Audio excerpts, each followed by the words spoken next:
We are in a weather action day, taking a live look at downtown Denver right now. The snow has been falling steadily the last few hours, so make sure you're careful on the roads out there. And there's already some issues on the commute home right now. Eastbound 6th Avenue is closed just west of I-25 due to a crash, and traffic is being diverted to the I-25 ramps. There's no word on when that'll reopen, but you can see it's very backed up.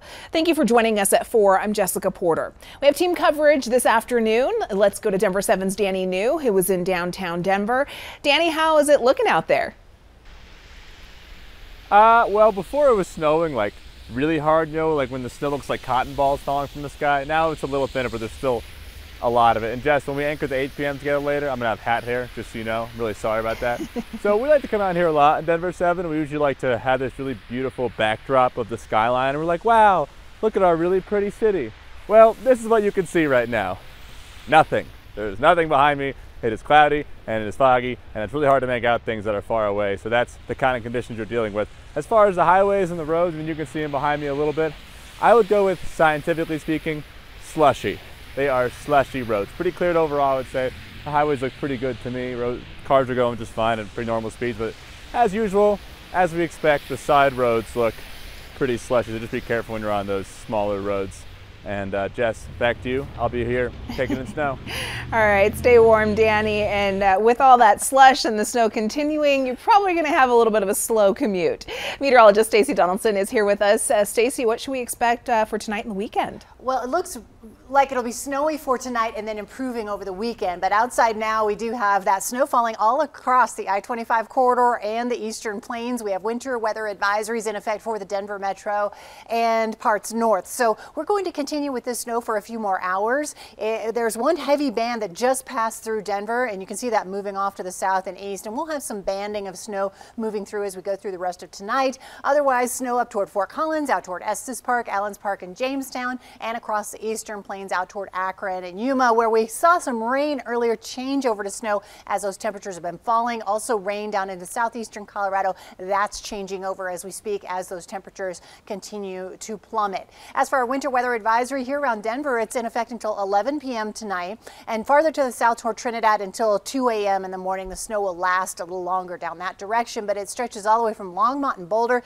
down toward Castle Rock and Larkspur. And your Friday night planner, temperatures in the 20s with snow all the way to 10 o'clock, and we'll be down to 27 degrees by 11 o'clock. But a nice improvement as we go into the weekend. We'll talk more about what we can expect for the rest of tonight and Saturday and Sunday coming up. This is the one drug that has come on scene that truly terrifies me. Some of the worst dealers in the metro pushing deadly drugs like fentanyl, but walking out of courts essentially scot-free. Police are fed up, the Attorney General dismayed, and a father who lost 2 sons furious. Denver 7 Investigates looks at the data, and a hidden camera investigation looks deeper into the fentanyl crisis in our community. Here's Chief Investigative Reporter Tony Kovaleski. It ruins people. You're hearing the voice. It ruins families. Of a veteran undercover cop. It ruins lives. A voice of frustration so significant he's compelled to speak out. Hundreds and hundreds of people in the city and county of Denver have died. In silhouette, his voice digitized to protect his undercover identity. He's reacting to new data uncovered by Denver 7. Reacting to what we found in the courts and reacting to what our hidden cameras found at one of Denver's most iconic locations. It's ruining our city. It's ruining our state.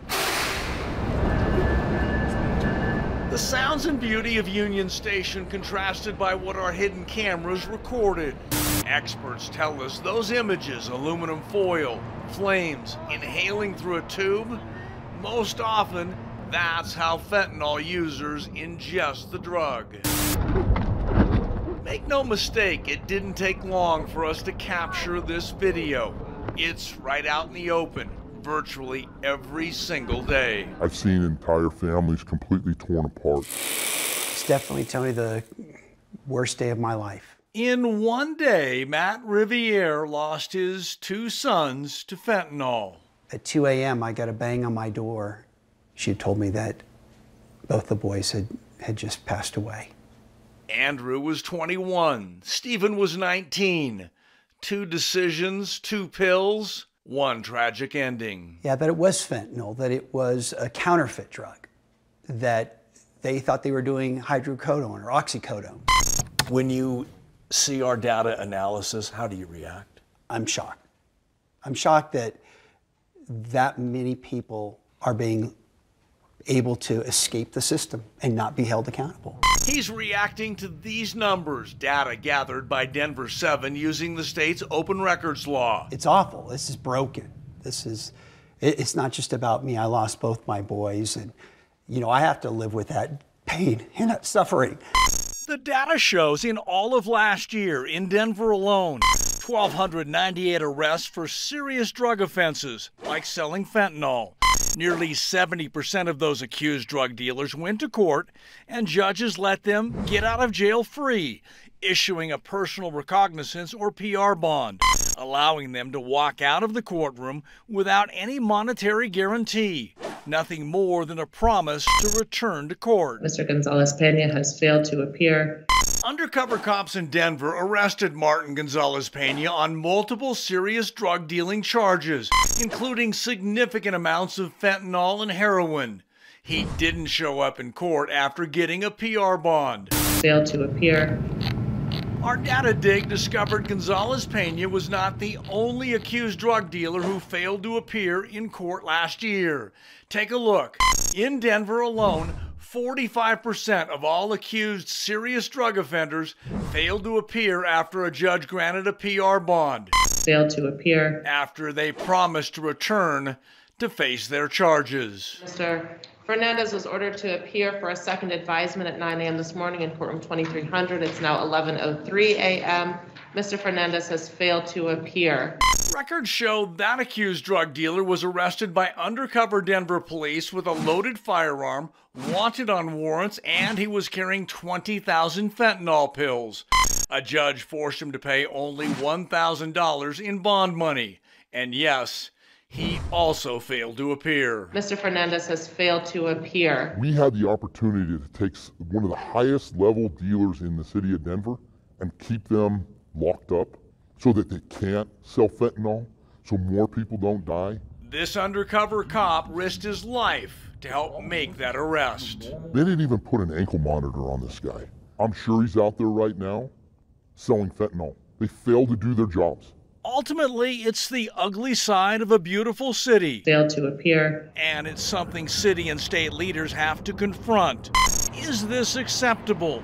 The answers are crystal clear to many. Because for God's sake, somebody has to do something now. People have to say enough is enough. We're not going to allow judges and politicians to do this to us anymore. So Stephen is on the left and Andrew's on the right. The answers for a dad who lives daily with the pain of what might have been are filled with both frustration and anger. We're letting these murderers, in many cases, go. It's absolutely wrong.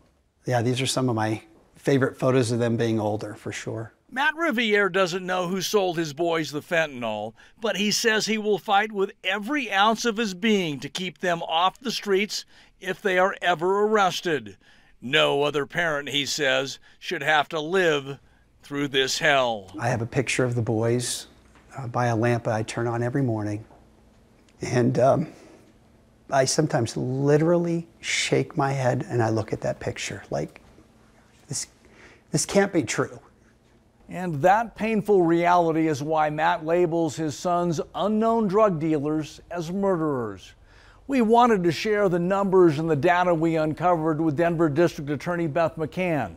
We were told she is out of the office and unavailable. We do plan on following up with that request. And one final point for you. Both Governor Polis and Attorney General Weiser have recently called on lawmakers to revisit the issues and penalties surrounding fentanyl. I'm Chief Investigative Reporter Tony Kovaleski. The FDA has delayed a public meeting next week on Pfizer's COVID vaccine for kids under 5. The agency's outside committee of vaccine experts was supposed to weigh in on Tuesday. Now, the announcement allows speculation on whether the vaccine should be approved for this age group right now. Data from Pfizer suggests that kids under 5 may need 3 doses of the vaccine to reach sufficient immunity against symptomatic COVID. But the company does not yet have hard evidence a 3rd dose will work. The FDA pushed Pfizer to seek authorization for the first 2 doses, but now says it will wait to review more data. A doctor that we spoke with says it does make sense that the FDA originally wanted to move forward with the 2-dose review, considering the time it will take for kids to need the 3rd dose. It's 3 weeks between the first 2 doses, and then the plan would be 8 weeks for the 3rd dose. And then you have 2 more weeks after the last dose to be protected. So, as we are kind of coming down from Omicron and we may expect another variant on the summer, this is kind of the perfect time to try to protect these kids because it takes 3 months, give or take, from beginning to end. There's also the uncertainty about how a new variant will impact the unvaccinated. Child hospitalizations during the Omicron wave have been 4 times higher than previous waves in the U.S. That is according to findings published in the journal Nature. While some parents are eager to get their kids under 5 vaccinated, others say they'll either wait or not do it at all. The findings on your screen come from the Kaiser Family Foundation. It found that even 5 to 11-year-olds haven't been getting the vaccine. As of last month, just a little more than a quarter of that population got the shot. So pediatricians and family doctors working with parents, they know how to do this. But it does take the parent to take the child by the ear and bring them into the doctor.